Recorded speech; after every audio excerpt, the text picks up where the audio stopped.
Hello student. आज हम लोग क्लास 12 का खंड ख का प्रथम पाठ पढ़ेंगे, जिसका शीर्षक है भोजस्व दार्याम, यानी इसका अर्थ होता है भोज की उदारता।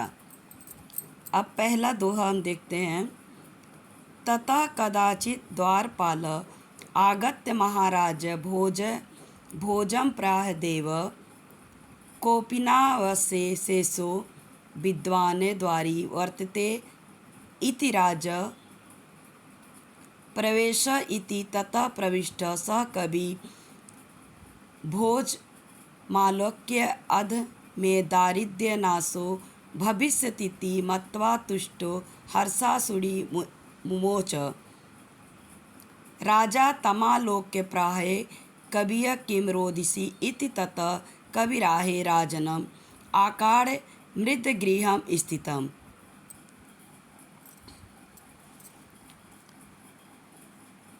इसका अर्थ देखिए। द्वारपाल ने आकर महाराज भोज से कहा, देव, द्वार पे ऐसा विद्वान खड़ा है जिसके तन पर केवल लंगोटी ही शेष है। राजा बोले, प्रवेश करवाओ। तब उस कवि ने भोज को देखकर यह मानकर कि आज मेरी दरिद्रता दूर हो जाएगी, प्रसन्नता के आंसू बहाए। राजा ने उसे देखकर कहा, कभी रोते क्यों हो? तब कवि ने कहा, राजन, मेरे घर की स्थिति को सुनिए। दूसरा देखिए। अये लाजानुच्चे पति वचन माक्य गृहिणी शीशो कर्यो एतनात् सुपीति युवती दिन वंदना मयि छिड़पाय यद कृते दशा वसु बहुले तदत्य शल्यम ते तमिष्य पुनरुद्य तुमुचित। इसका अर्थ देखिए। मार्ग पर ऊंचे स्वर में अरे खील लो सुनकर दिन मुख वाली मेरी पत्नी ने बच्चों के कान सावधानी पूर्वक बंद कर दिए और मुझ दरिद्र पर जो असुपूर्ण दृष्टि डाली वह मेरे हृदय में कांटे सदृश गड़ गई, जिसे निकालने में आप ही समर्थ हैं। तीसरा देखिए। राजा शिव इति उदरीयने प्रत्यक्षरम लक्ष्यम दत्त्वा प्राहं त्वरितं गच्छ गेहं तदम गृहीयं खिन्ना वर्तते अन्यदा भोज श्रीमहेश्वरम नामित शिवाल मव्यगच्छत तदा कोऽपि ब्राह्मण राजनम शिव सानिध्यो प्राह देव। इसका अर्थ देखिए। शिव शिव कहते हुए प्रत्येक अक्षर पर लाख मुद्राएं देकर राजा ने कहा, शीघ्र घर जाओ, तुम्हारी पत्नी दुखी है। भोज अगले दिन श्री महेश्वर भगवान शंकर को नमन करने के लिए शिवालय गए। तब शिव के समीप राजा से किसी ब्राह्मण ने कहा, हे राजन। नेक्स्ट देखिए।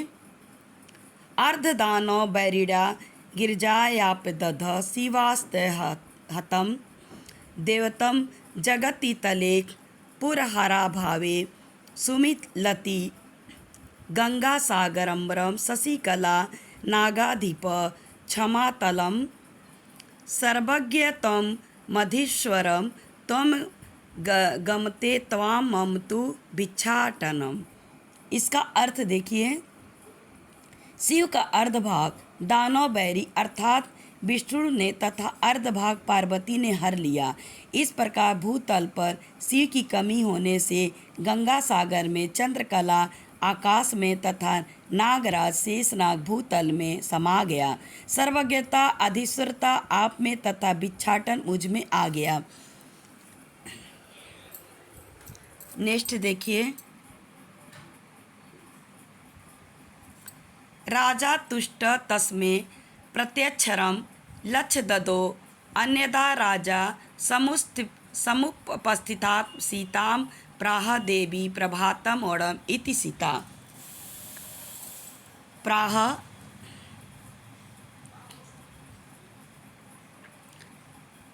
बिरल बिरला स्थूला अस्त्राय कला बीब सज्जना मन इबे मुने सर्वत्रैवे प्रसन्नं भूनभ अपसरित च धवानतं चित्तसतात्मिव दुर्जनम् वज्रतीय च निशा क्षिप्रम लक्ष्मी रनुधमनी नाभियम। इसका अर्थ देखिए, राजा ने संतुष्ट होकर उसे प्रत्येक अक्षर पर 1-1 लाख रुपए दिए। अन्य किसी दिन राजा ने समीप में स्थित सीता से कहा, देवी प्रभात का वर्णन करो। सीता ने कहा, बड़े तारे गिने चुने बहुत कम दिखाई दे रहे हैं, जैसे कलयुग में सज्जन। सारा आकाश मुनि के सदृश प्रसन्न निर्मल हो गया है।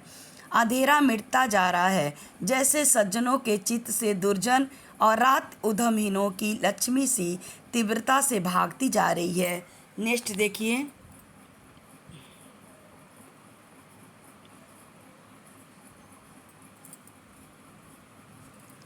राजा तस्य लक्ष्यं दत्त्वा कालिदासं प्राह सखे त्वमपि प्रभातं ओढम् इति। ततः कालिदासः प्राह, अभूत प्राची पिंगाम रसपतिरिव प्राप्त कनक गतच्छायस्य चंदो बुद्धजन इव ग्राम सदीश क्षणम छिड़ास्तरा नृपतेय इवानुधम परा न दीपा राजन्ते द्रविड़ रहिता नामियम गुड़ा।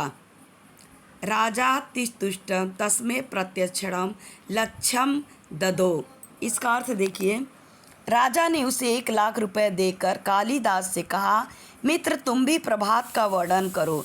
तब कालिदास ने कहा, पूर्व दिशा सुवर्ण सूर्य की पहली किरण को पाकर पारे सी पीली सुनहरी हो गई।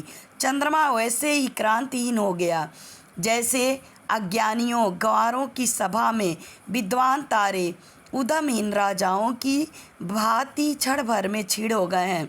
निर्धनों धनहीनों के गुणों के सदृश दीपक भी नहीं चमक रहे हैं। कहने का अर्थ है, जिस प्रकार दरिद्रता व्यक्ति के गुणों को ढक लेती है, उसी प्रकार सवेरा होने पर दीपक व्यर्थ हो जाता है। राजा ने संतुष्ट होकर उसको प्रत्येक शब्द पर लाख मुद्राएं दी। थैंक यू बच्चों।